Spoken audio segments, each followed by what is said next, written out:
Welcome all of you. आज के इस पर्टिकुलर सेशन में we are going to discuss an important current affairs debate news which is going on.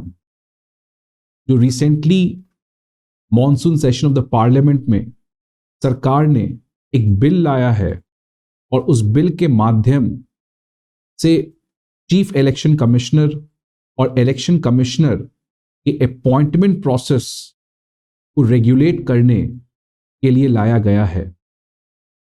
यह particular bill supreme court के द्वारा दिए गए जजमेंट के कॉन्टेक्स्ट में लाया गया है और यह बिल बहुत ज्यादा इंपॉर्टेंट हो जाता है because election commission is a body which is the most important body to ensure the existence of democracy in India. Because democracy in the Kyoto-Holland judgment in the year 1992, the Supreme Court has held that democracy is a part of basic structure. और democracy के लिए एक बहुत प्रमुख चीज है, out of many things, one of the very important thing is free and fair election.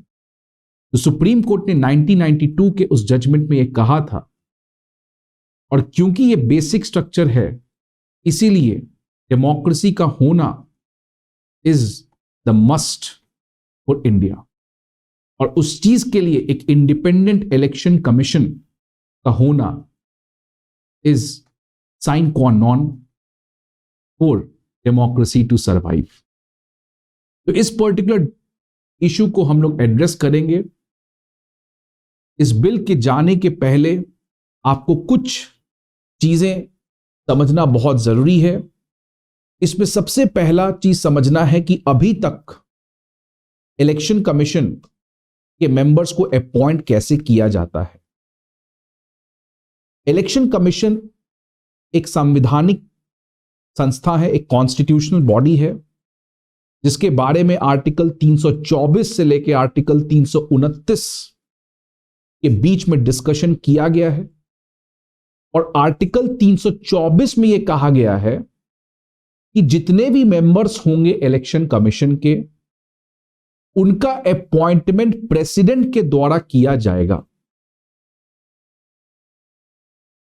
उनका appointment president के द्वारा किया जाएगा और यह तब तक होगा जब तक इस पर्टिकुलर प्रोसेस के ऊपर पार्लियामेंट संसद कोई कानून ना ले आए, which means that the members of election commission will be appointed by the president up till the time when a law in this direction has been brought by the parliament. और parliament जो अभी recently एक law को लाई है तो अभी तक कोई भी लॉ नहीं लाया गया था पार्लियामेंट के द्वारा। तो इसीलिए अभी तक जो मेंबर्स ऑफ इलेक्शन कमीशन हैं, जो कि चीफ इलेक्शन कमिश्नर और इलेक्शन कमिश्नर हैं, इनको अपॉइंट करता था president on the recommendations given by the appointments committee of the cabinet. आपको पता है कैबिनेट के बहुत सारे कमिटीज हैं, उसमें से एक बहुत इंपॉर्टेंट कमिटी है जिसको हम लोग appointments committee of the cabinet कहते हैं, जिसके मेंबर्स अभी हमारे प्राइम मिनिस्टर मोदी और होम मिनिस्टर अमित शाह हैं और इनके रिकमेंडेशंस पे प्रेसिडेंट आपको किसी को इलेक्शन कमिश्नर या चीफ इलेक्शन कमिश्नर अपॉइंट करता था। अब इस पर्टिकुलर चीज के साथ, इस पूरे प्रोसेस के साथ एक बहुत बड़ा प्रॉब्लम है कि इस पूरे प्रोसेस में ऑपोजिशन का रोल है ही नहीं। पूरा रोल है किसके पास? आपका प्राइम मिनिस्टर के पास। तो इसीलिए क्या प्राइम मिनिस्टर के द्वारा अपॉइंटेड एक मेंबर इलेक्शन कमीशन का फ्री एंड फेयर इलेक्शंस को कंडक्ट करवा सकता है? यह एक गंभीर सवाल था और इसी के लिए सुप्रीम कोर्ट में 2015 में एक पीआईएल फाइल किया जाता है बाय अनूप बर्नवाल के द्वारा कि ये जो प्रोसेस है अपॉइंटमेंट का, ये आपको इफेक्टिव प्रोसेस नहीं है, इस प्रोसेस को रिफॉर्म करना चाहिए। लेकिन सुप्रीम कोर्ट इस मामले या इस पीआईएल को इंटरटेन करने के मूड में नहीं था बिकॉज ये काम बेसिकली पार्लियामेंट का है and Supreme Court did not violated the separation of power doctrine. 2018 में वापस से एक पीआईएल फाइल किया जाता है बाय अश्विनी उपाध्याय। इस वर्ष सुप्रीम कोर्ट के 2 जज बेंच ने इस पीआईएल को एक्सेप्ट किया और इसको एक लार्जर बेंच के पास भेज दिया गया बिकॉज आर्टिकल 324 को इंटरप्रेट करने की बात थी और यह काफी गंभीर मुद्दा था। अब यह मामला सुप्रीम कोर्ट के 5 जज बेंच के पास पहुंचा और उसी का रिसेंटली आपको 2023 के साल में जजमेंट आपको आया और इस जजमेंट में यह कहा गया बिकॉज क्योंकि आर्टिकल 324 में यह लिखा गया था कि पार्लियामेंट को एक लॉ लाना चाहिए कैसे मेंबर्स ऑफ इलेक्शन कमीशन को अपॉइंट किया जाएगा और बिकॉज पार्लियामेंट ने अभी तक इस चीज के ऊपर कोई लॉ लाया ही नहीं और उसकी वजह से president on the advice of prime minister या on the advice of appointments committee of the cabinet किसी को भी members of election commission appoint करते गया, तो इससे फ्री एंड फेयर इलेक्शंस को एग्जिस्ट या होना यह एक बहुत बड़ा चैलेंज था। इसीलिए सुप्रीम कोर्ट ने Anoop Barnwal versus union of India के केस में जजमेंट दिया और कहा कि now the president will appoint any person as a member of election commission on the recommendations given by a committee which will consist of Prime Minister, Leader of Opposition in the Lok Sabha, and the Chief Justice of India. So ये 3 member द्वारा एक committee होगा जो अब president को recommend करेगा और उसको president as a member of election commissioner बनाएंगे। ये प्रोसेस काफी एक अच्छा डेवलपमेंट था बिकॉज नाउ आप ऑपोजिशन के रोल को इंक्लूड कर रहे हो और साथ ही साथ आप एग्जीक्यूटिव या लेजिस्लेचर के बाहर जुडिशियरी एक इंडिपेंडेंट पर्सपेक्टिव को भी ला रहे हो। तो this particular development was appreciated among the political arena as a positive step. लेकिन सुप्रीम कोर्ट ने अपने इस जजमेंट में यह कहा था कि यह जो प्रोसेस हम दे रहे हैं यह तभी तक वैलिड रहेगा जब तक इसके ऊपर पार्लियामेंट कोई एक कानून ना ले आए। बिकॉज आप याद रखिए आर्टिकल 324 में यही कहा गया था कि president will appoint any person as a member of election commission up till the time when the parliament brings a law in this particular direction. क्योंकि पार्लियामेंट इस कॉन्टेक्स्ट में लॉ नहीं ला रही थी इसलिए सुप्रीम कोर्ट को मजबूरन इस मामले में इंटरफेयर करना पड़ा और उसने एक कमिटी को बना दिया।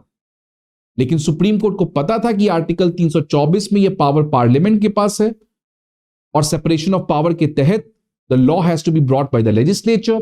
इसलिए सुप्रीम कोर्ट ने ऑल्दो ये टेम्पररी मेजर दिया और कहा कि फाइनली दिस पर्टिकुलर मैटर के ऊपर एक बिल पार्लियामेंट लाएगी और उसके हिसाब से यह प्रोसेस को रेगुलेट किया जाएगा।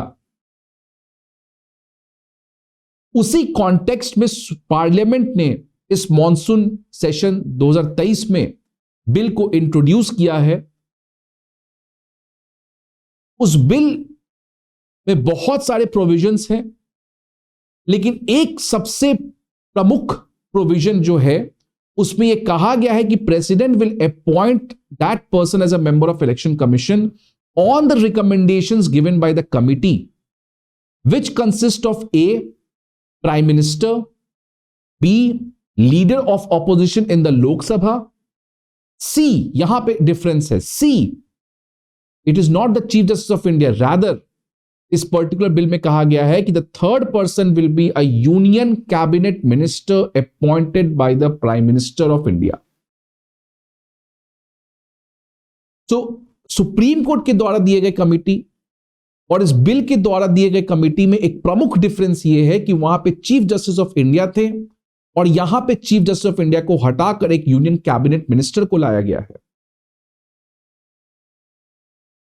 तो इससे एक सबसे बड़ा प्रॉब्लम यह है कि क्या ऐसे कमिटी में जहां 2 लोग सरकार के हों, एक पर्सन विपक्ष का हो, तो क्या विपक्ष की कुछ भूमिका बची? बिकॉज इफेक्टिवली डिसीजन आपको मेजॉरिटी पे लेना है और उस मेजॉरिटी में 2 लोग तो सरकार के ही हैं। तो इस पर्टिकुलर अपॉइंटमेंट का जो कमिटी है इससे कोई बहुत बड़ा फायदा नहीं होगा in ensuring the independence of judiciary. इसीलिए बहुत लोगों ने कहा कि क्योंकि सुप्रीम कोर्ट ने कहा था पार्लियामेंट को लॉ लाने के लिए, तो पार्लियामेंट ने तो लॉ ले आया. दैट मीन्स कि द पार्लियामेंट और the government followed the letter side of the judgement. But जो सुप्रीम कोर्ट के जजमेंट का स्पिरिट था, जो एसेंस था, जिसके अंदर तीन लोग थे, तीन डिफरेंट पर्सपेक्टिव को ला रहे थे. एक सरकार का पर्सपेक्टिव, एक विपक्ष का पर्सपेक्टिव, एक third outside neutral perspective, so that judiciary का रोल की वजह से एक इंडिपेंडेंस ऑफ इलेक्शन कमीशन को इंश्योर किया जा सके. तो क्या उस एसेंस ऑफ द जजमेंट को फॉलो किया गया है इस बिल में? बिकॉज पार्लियामेंट ने बिल तो ले आया, बट क्या parliament followed the essence because of which the supreme court brought this judgment? तो this is a very serious question mark, जिसके ऊपर अभी डिस्कशन काफी ज्यादा चल रहा है, और देखते हैं ये बिल के ऊपर पार्लियामेंट किस तरीके से इसके ऊपर फर्दर डिस्कशंस होता है.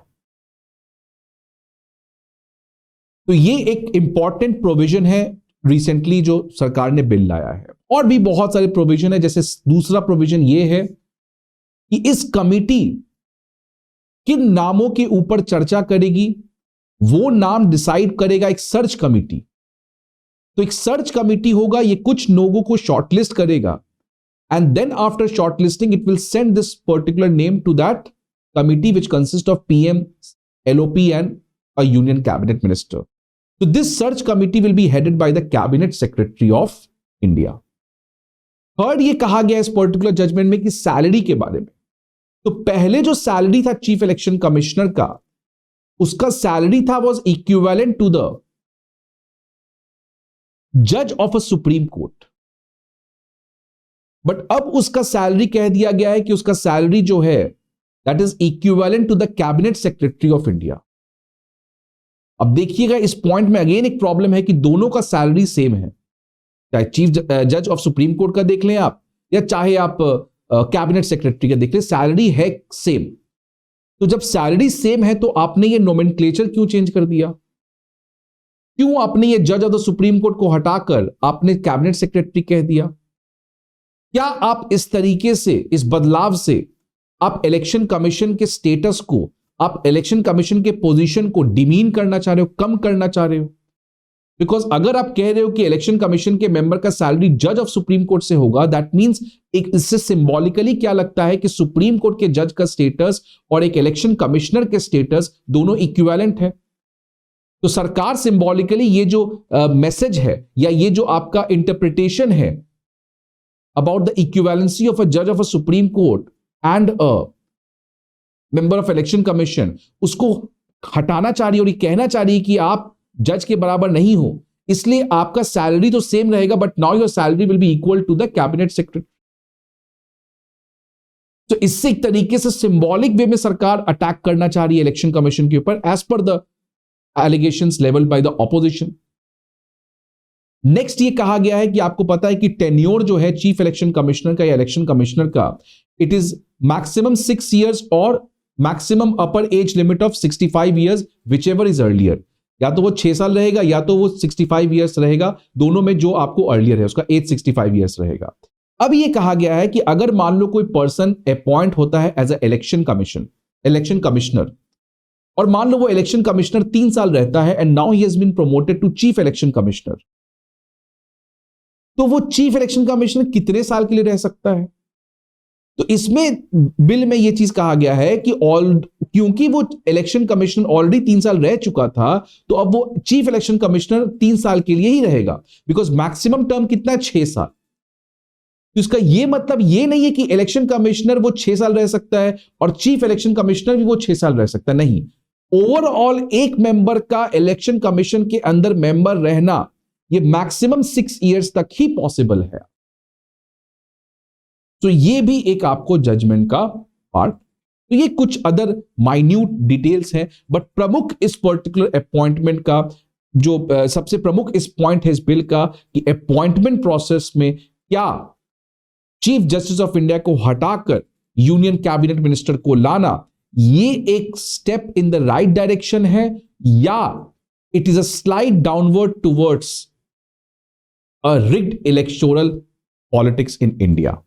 क्या इससे हमारी free and fair election enhance होगी, या क्या इससे हम लोग अदर थर्ड वर्ल्ड कंट्रीज जिसमें डेमोक्रेसी कोलैप्स हो गया है because of a non functioning election commission, क्या इंडिया भी उसी राह में जाएगा इन फ्यूचर? क्योंकि आपको पता है कि इंडिया को कहा जाता है कि India is the only democratic island outside the western countries, because democracy केवल वेस्ट में है, यहां आप देख लो कहीं है ही नहीं। उसमें इकलौता एक भारत ऐसा देश है जिसमें डेमोक्रेसी सर्वाइव कर रही है, और उसमें एक प्रमुख रोल है आपको इलेक्शन कमीशन का। तो क्या आज election commission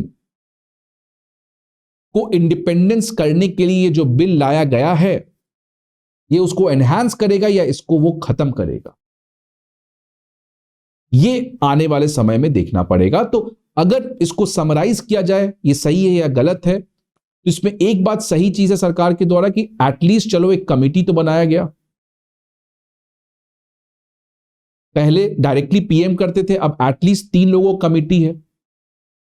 although leader of opposition अकेले कुछ कर नहीं पाएगा, बट अगर वो डिसेंट करता है, अगर वो एग्री नहीं करता है, तो उसका जो माइनॉरिटी व्यू पॉइंट है वो अगर लोगों के पास जाएगा तो people will have that perspective कि क्या प्रॉब्लम उसने बताया, तो उससे अवेयरनेस होगा, उससे चेक एंड बैलेंसेस कुछ हद तक किया जा सकता है। तो एक पॉजिटिव स्टेप तो ये है। सेकेंड नेगेटिव एस्पेक्ट क्या है कि इफेक्टिवली गवर्नमेंट के पास मेजॉरिटी है, वो किसी को भी अपॉइंट कर सकती है। और एक और चीज की क्या जुडिशरी के पास ये पावर है कि वो पार्लियामेंट के मैटर्स में इंटरफेयर करे, ये भी आपको जरूर सोचना है, बिकॉज ये काम पार्लियामेंट का है। सो जुडिशरी ये काम में एंटर नहीं करना चाहिए, बिकॉज इलेक्शन कमीशन सही से अपॉइंट हो, गलत से अपॉइंट हो, ये सरकार पार्लियामेंट का जिम्मा है, और पार्लियामेंट और सरकार की accountability lies with the 140 crore people and not with the 5 जज bench sitting in the new Delhi. तो ये आपको यहां पे देखना है, और इस एस्पेक्ट से देखना है कि इस बिल के ऊपर कैसे डिस्कशन होगा, और न्यूज़पेपर में आपको कॉन्स्टेंटली फॉलो करते रहना है, बिकॉज इलेक्शन कमीशन का इंडिपेंडेंस होना बहुत जरूरी है। तो इसी के साथ I will and this particular video. आप इलेक्शन कमीशन को प्रीलिम्स और मेंस के पर्सपेक्टिव दोनों से पढ़ो, prepare notes from it, and इसी तरीके से हमारे चैनल पे आप बने रहें। तो like this particular video, subscribe to our channel, and stay tuned for further updates. Thank you.